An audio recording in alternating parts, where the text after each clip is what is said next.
I'd like for you to just take a few minutes and just please focus on what I'm saying. So teachers, please make sure your students are paying attention. Today is Texas First Responder Day, a day which we honor fire, rescue, police, hospitals, and other trained emergency personnel for their bravery, their courage, and determination in assisting others with emergencies. Today is also the 17th anniversary of the terrorist attacks that took place in New York, Pennsylvania, and Virginia on September 11th, 2001. At this time, I would ask that we all pause for a moment of silence and remember those who were lost on this day.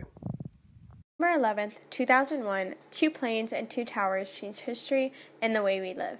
17 years later, a post-9/11 world remembers the policemen, firemen, and everyone involved that day, in ways ranging from moments of silence at school to a luncheon hosted by Coppell High School and the library for first responders. CHS history teacher Dan Gillette's father was involved in a special way, and CHS history teacher Kyle Dutton was teaching at CHS during this time. A plane crashed at Shanksville. That put the FBI into a lot of protocols. Ultimately, they were worried about they had no idea what was going on as far as the terrorist attack was going, not exactly what the target was. And so at one point, they were thinking that the terrorists were going after the electrical grid, which would shut down a lot of the first responders and things like that.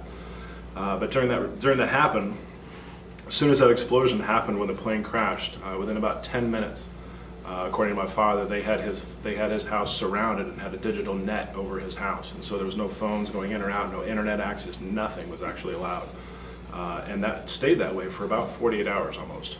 Which, to me, my dad still had an office in the World Trade Center, so I had no idea actually where he was or what was going on. I know he only went once or twice a year back to the World Trade Center, but through my mind, I was thinking that it could have been that day, but luckily it wasn't, and. He was just kind of trapped in the house, and he was very apologetic, and there's not much he could do about it. And he kept trying to stay. About that day, I was driving in to school, and I was listening to the radio, and the guys on the radio were talking about something happening in New York, and no one knew at that time what was going on. And I came into my classroom at the time, and we used to have TVs in the room back in those days. And so I turned it on just to see what they were seeing, and you could see one of the towers was burning, and at first I just thought, wow, this is a pretty significant news item. I never thought for a second that it was anything other than that.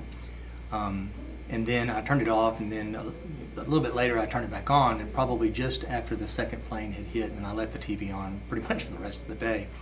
And it was obviously a bit of a shock and surprise, if you will.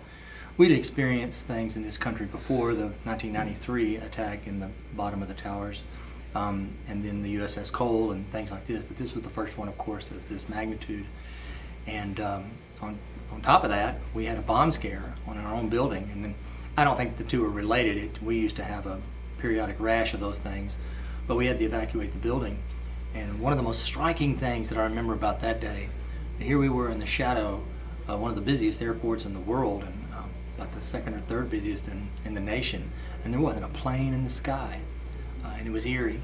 It was strange, coupled with the other emotions that we were feeling from the time, from everything that was happening. And so we were out there for a while, and we came back in, and everybody was just, I don't want to say in a daze, but they certainly were wondering about everything. And of course we all go home, we turn on our TVs for day after day after day after day in the aftermath of it. But it was obviously very memorable. It's one of those events in history that we count, where were you when Kennedy was shot, or Pearl Harbor in years past, and this compares to that insofar as that you have a vivid memory of everything and what you were a part of on that fateful day. Senior classes across the nation are now the last high school class to have lived in a pre-9/11 world. So 9/11 is an important day. It's really tragic, and it's really unfortunate to what happened to all those people, and I hope their souls rest in peace. A really tragic day, so. Do you think it is important to remember 9/11 every year? I think it is really important to remember 9/11 every year, because it's a big sacrifice that those police made, those firefighters made. Everyone made big sacrifices to help people, even though many lost their lives.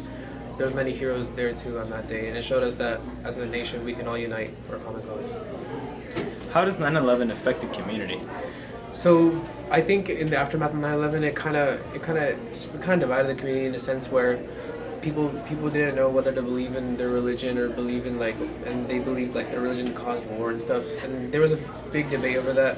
But ultimately, it taught us that together we're strong, together we're united. How has 9/11 affected you personally? Personally, honestly, it hasn't really affected me because I was just too young. I don't really remember much of it, but I didn't have anyone that I know that was there. But most certainly, it's just for me really sad, and I just really hope that everyone, all the families, the people that lost their families are being found.